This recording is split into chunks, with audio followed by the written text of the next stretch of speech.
Assalamualaikum. Waalaikumsalam.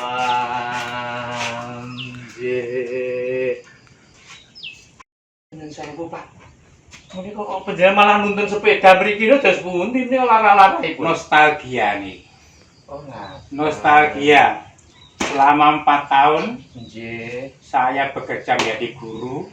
Nggih. Itu mulai dari Palur ke Karanganyar, pulang pergi naik sepeda. Ontel. Jarakipun pinten? Jaraknya kira-kira 8-9 kilo. 8-9 kilo. Bisa Naik terus. Naik terus nggih. Ya kira-kira 3/4 jam. Oh, enggak.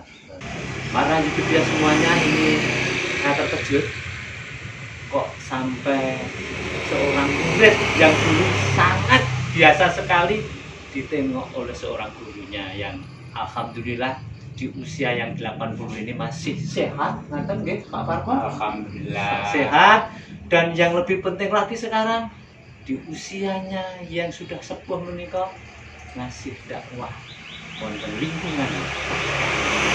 Ada para resiah je? Saged matur dumateng YouTube ya. Oh, mugi wonten manfaatipun. Ada manfaatnya lah. Misalnya pun, masa tahu sih nang sepeda. Enggak, datang budi, derek. Menikah dipun parkiraken Nggih. rumiyin. Aku sing parkirke menika. Ngaten. Nggih, terus jenengan pelajuri cinta dalem.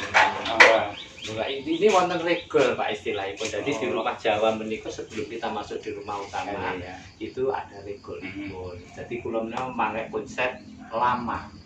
Di rumah Jawa yang bisa kita fungsikan untuk macam-macam. Lah monggo. Matur nuwun. Mungkin kula umuki omah kula, Pak.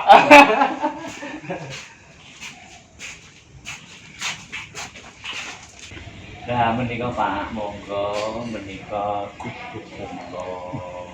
Mbok menawi panjenengan juga tasih enget rikala panjenengan tasih arep menika rumah-rumahnya rumah-rumah Jawa. Nggih. Nggih, ngaten. Nggih. Ngarep regol, pendopo, mangguri, pawon. Pawon. Gandok istilahnya gandok. Gandok niki. Nah, kula menika nguri-nguri daripada konsep arsitektur Jawa lama yang kita pakai bersama anak-anak dalam. Kula mboten pengen minimalis, mboten pengen Spanyolan, mboten pengen tingkat. Yang saya pengen jarang-jarang yang masih kersa melestarikan tinggalane para pengini sepuh. Ini menika nggih kula ngeset dengan rumah Kiai, kita set wonten mriki. Insyaallah sampun sejak 2004 kita tempati dan alhamdulillah bisa tonton dalam perkara hari. Amin, alhamdulillah. Monggo piye mboten ngobrol niki. Wah, monggo Pak Guru kula. A'udzubillahi minasyaitonirrajim. Bismillahirrahmanirrahim. Assalamualaikum warahmatullahi wabarakatuh. Waalaikumsalam warahmatullahi wabarakatuh. Nggih, para YouTuber yang sangat saya hormati.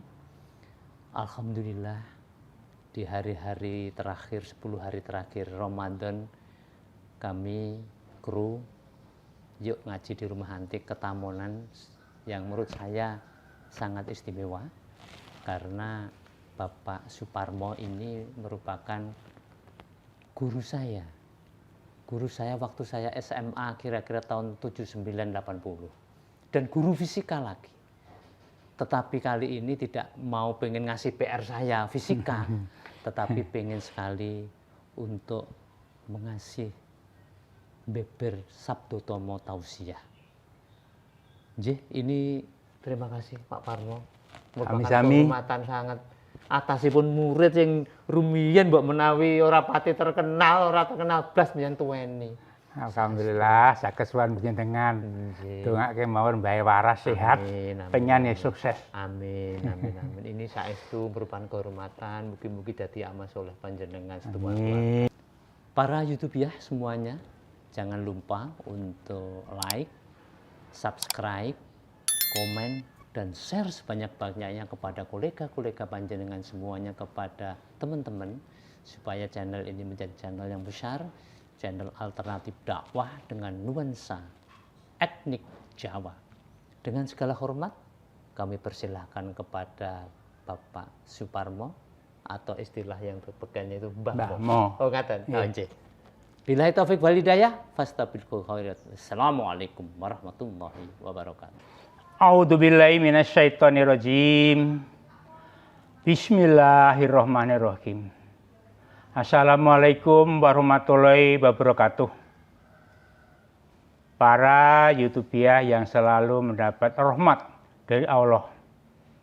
Selamat berjumpa dengan Mbah Mo, seorang purna tugas, guru SMA Negeri 1 Karanganyar tahun 2003.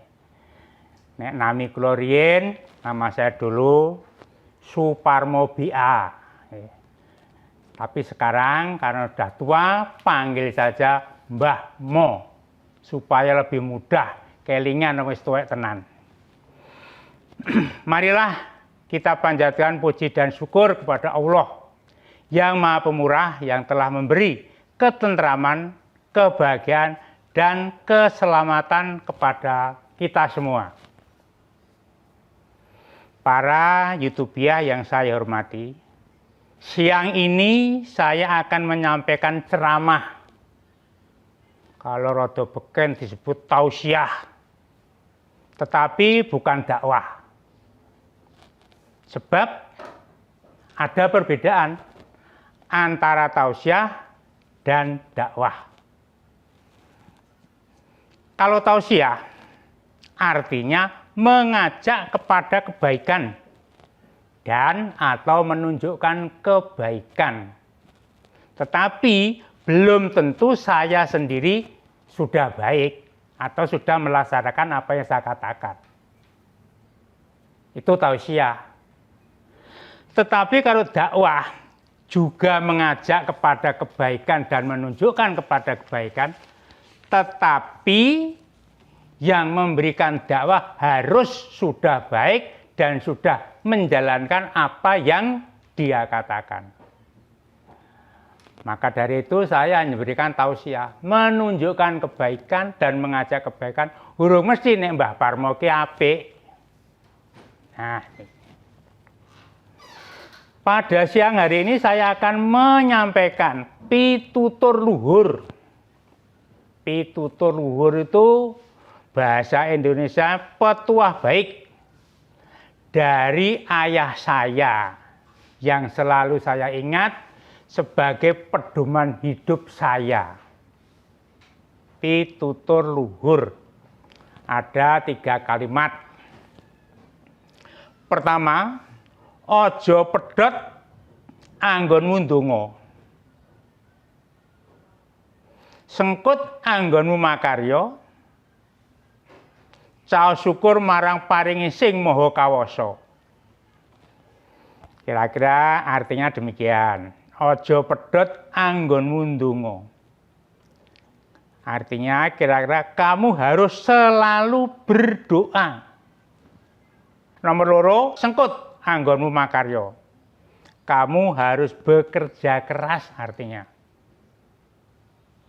Yang ketiga, caos syukur marang paringi sing maha kawasa. Kamu harus bersyukur apapun yang diberikan oleh Allah kepadamu. Itu adalah pesan ayah saya. Waktu ayah saya kira-kira berumur 80-an tahun, itulah pesan saya yang saya pakai sebagai pedoman hidup saya. Ini saya sampaikan, mudah-mudahan berkenan kepada para YouTuber semua. Dalam pitutur luhur tersebut ada 3 kata penting. Berdoa, bekerja, dan bersyukur. Jadi berdoa, bekerja, dan bersyukur. Marilah kita jelaskan satu persatu. 1, ojo pedhot anggonmu ndonga. Yang artinya, saya ulangi lagi, jangan putus berdoa. Kamu harus selalu berdoa. Doa itu apa maksudnya? Itu jawabannya tidak hanya satu kalimat, tapi banyak kalimat. Di antaranya lah demikian. Doa adalah permohonan yang sungguh-sungguh kepada Allah. Jadi doa itu permohonan yang sungguh-sungguh kepada Allah. Orang jaluk pae, nyuwun marang Gusti Allah untuk diberi hal-hal yang bermanfaat. Contohnya supaya lancar rezekine, munggah pangkate, sing sekolah ya ndang lulus. Itu artinya mohon hal-hal yang bermanfaat. Dan juga mohon supaya dijauhkan dari sesuatu yang mendatangkan kemudaratan. Nuwun supaya didohke saka godha lan rencana. Misalkan berdoa dalam perjalanan supaya selamat, berdoa supaya sakitnya cepat sembuh, dan lain sebagainya. Itulah artinya doa yang pertama, permohonan kepada Allah supaya didekatkan hal-hal yang bermanfaat, dijauhkan dari hal-hal yang tidak diinginkan. Yang kedua, doa adalah salah satu perintah Allah yang wajib kita kerjakan. Doa itu perintah, orang mengkarepe awake dhewe, adalah salah satu perintah yang wajib kita kerjakan. Sebagaimana tersebut dalam firman Allah yang artinya kurang lebih, berdoalah kepadaku, kepada Allah. Niscaya akan aku perkenankan bagimu. Coba kita semak alon-alon. Berdoalah itu perintah. Kepadaku, kepada Allah. Niscaya itu pasti akan aku perkenankan bagimu. Jadi, jika kita berdoa dengan sungguh-sungguh, Allah pasti. Kita jangan hanya mengatakan muga-muga, pasti Allah mengabulkan doa kita. Itu arti yang kedua. Yang ketiga, doa adalah merupakan kunci berkah. Kunci berkah. Berarti barang siapa yang tidak mau berdoa, tidak akan mendapat berkah dari Allah. Jangankan berkah, kuncinya saja tidak mendapat. Jadi doa itu ibarat kunci berkah. Nek ndonga kalau berdoa baru diberi kuncinya, belum diberi isinya.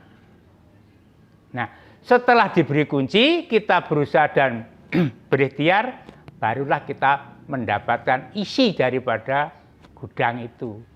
Jadi yang tidak berdoa, kuncinya aja belum dapat, apalagi kok barangnya.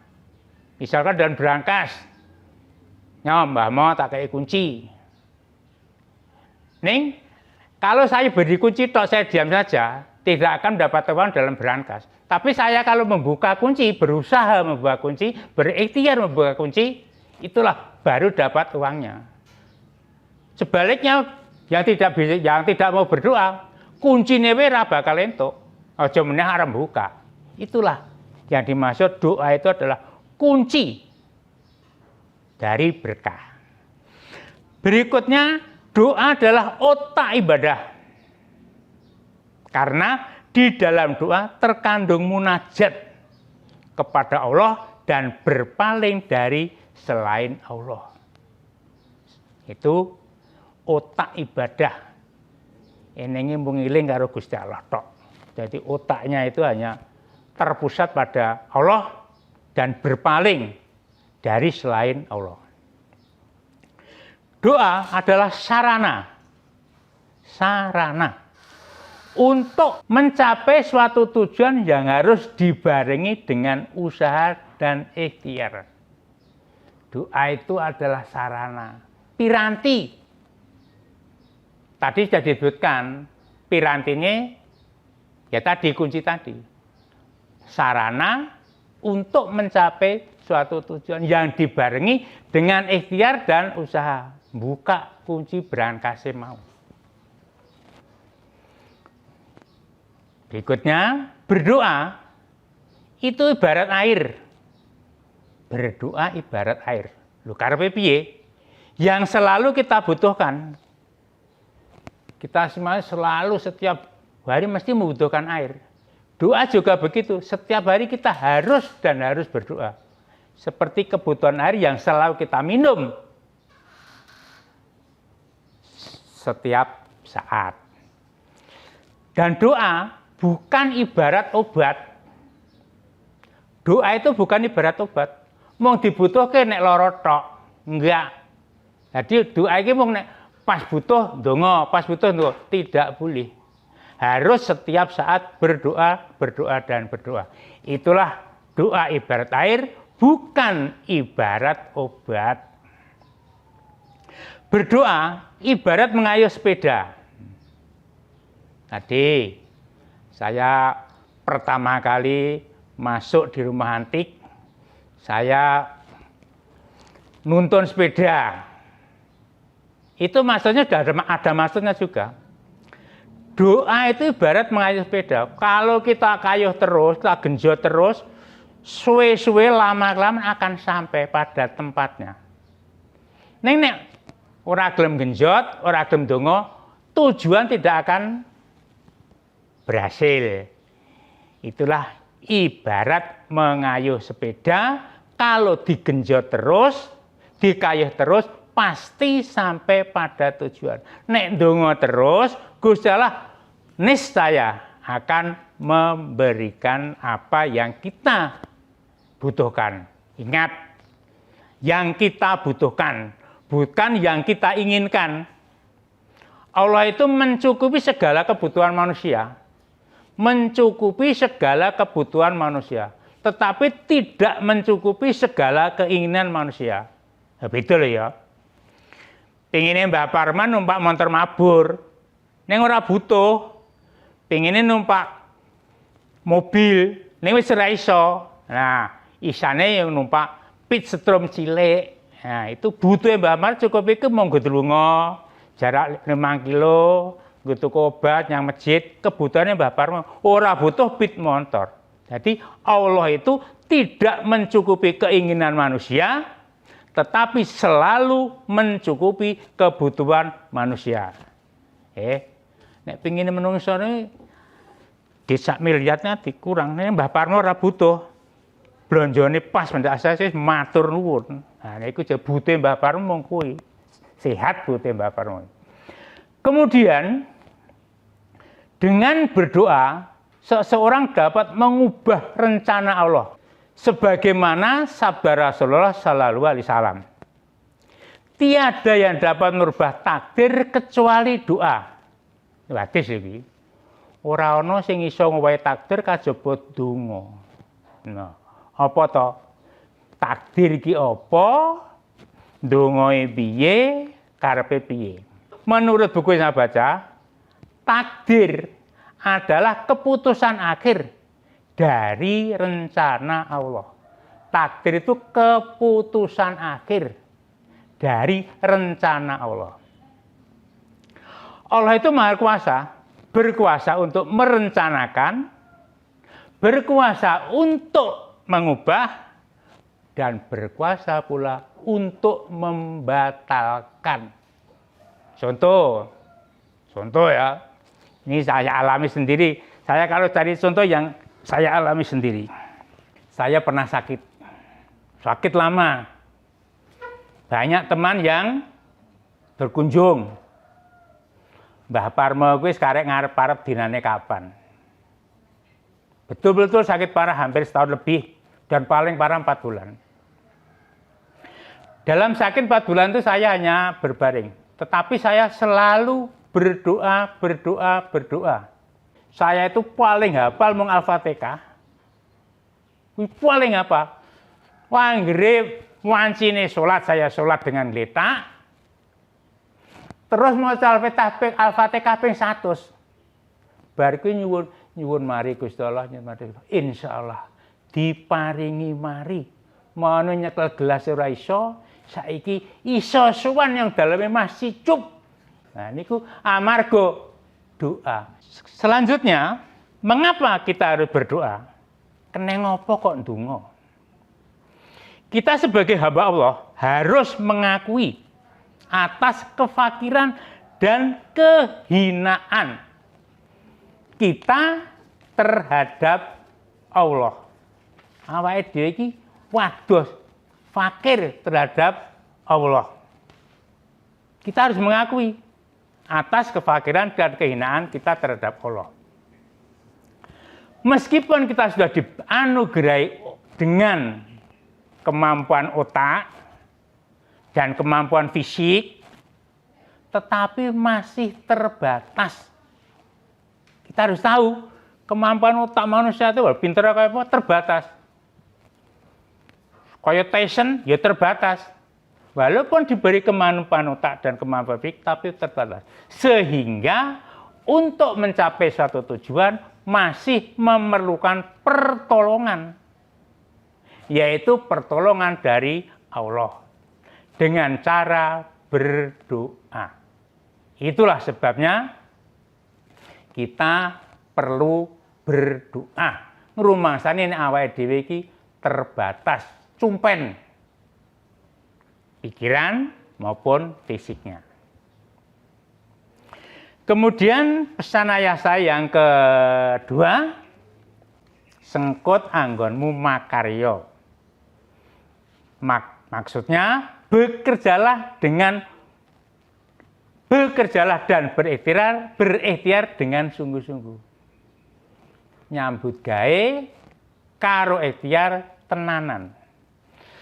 Setelah berdoa penuh harapan, berdoa dengan tulus penuh harapan, seorang manusia masih dituntut untuk bekerja, berikhtiar, berupaya, dan berusaha dengan sungguh-sungguh.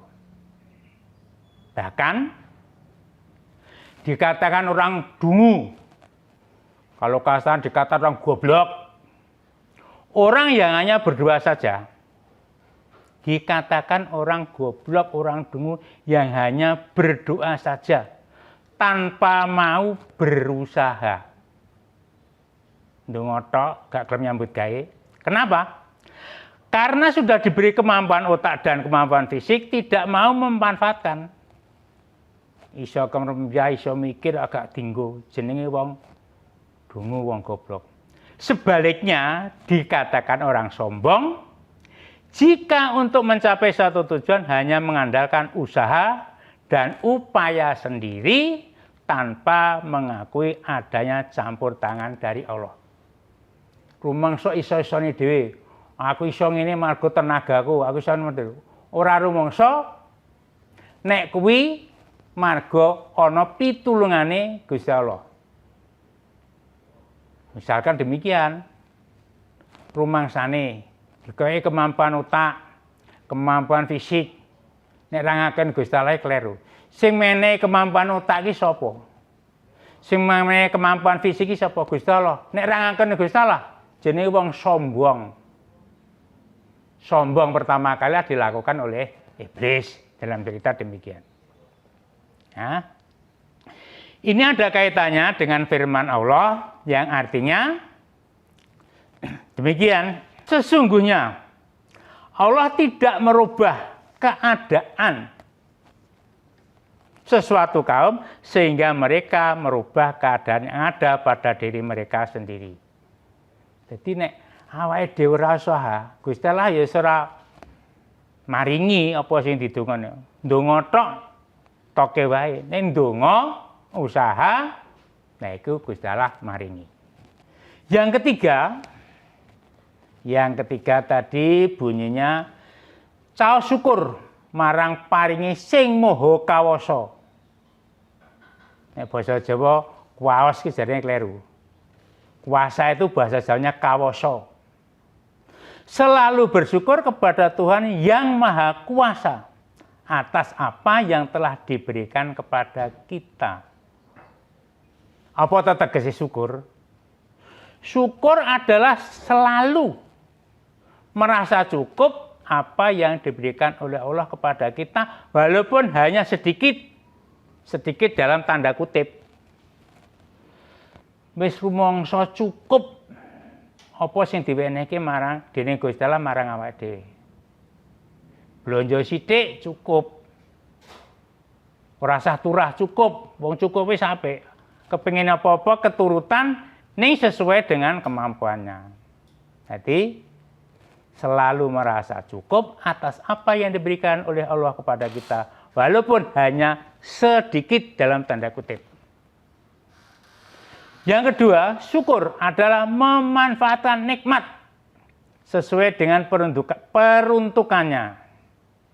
Ya, misalkan kita diberi rezeki yang berlimpah, gunakanlah di jalan Allah. Misalkan untuk sedekah, untuk mencukupi kebutuhan keluarga, bukan untuk mencukupi keinginan, bukan untuk mencukupi keinginan, bukan untuk berfoya-foya. Contoh sederhana mudah saja. Misalnya, Mas Icup memberi saya peci. Kalau peci saya terapkan sesuai dengan keperuntukannya, saya terapkan di kepala. Tetapi kalau pemberian peci dari Mas Icup ini saya letakkan di kelek saya, pasti Mas Icup marah. Demikian juga Allah. Kalau diberi kenikmatan tidak digunakan dengan sesuai peruntukannya, Gusti Allah marah. Tidak akan diberi lagi. Demikian juga ini. Mas Icup memberi topi pada saya. Saya gunakan di sini. Wah, Mbah, nanti lain waktu saya beri pecis. Nah, tapi kalau ini letakkan di sini, oh Mbah Mo, titenono sumben ora bakal tak wene pecis meneh. Wong pecis kok nggon kelek. Nah, itu namanya tidak digunakan sesuai dengan peruntukannya. Itu arti syukur. Syukur juga dapat diartikan ungkapan kebahagiaan. Misalnya, dalam keadaan senang dan bahagia, anaknya lulus sarjana. Terus ngundang makan malam tetangga dan kawan-kawan saudara. Syukuran jenenge. Monggo kula aturi tindak ngen kula syukuran. Anak kula lulus sarjana. Terus arti syukur berikutnya. Syukur adalah salah satu wujud nyata seorang bertauhid kepada Allah. Ini penting ini. Maksudnya bahwa sesuatu apapun yang terjadi pada diri kita, itu semua adalah sudah kehendak Allah.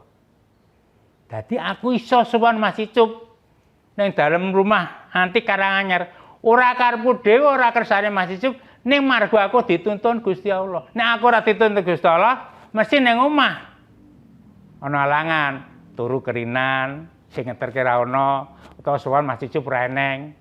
Itu berarti adalah saya bisa sampai sini, itu sudah kehendak Allah.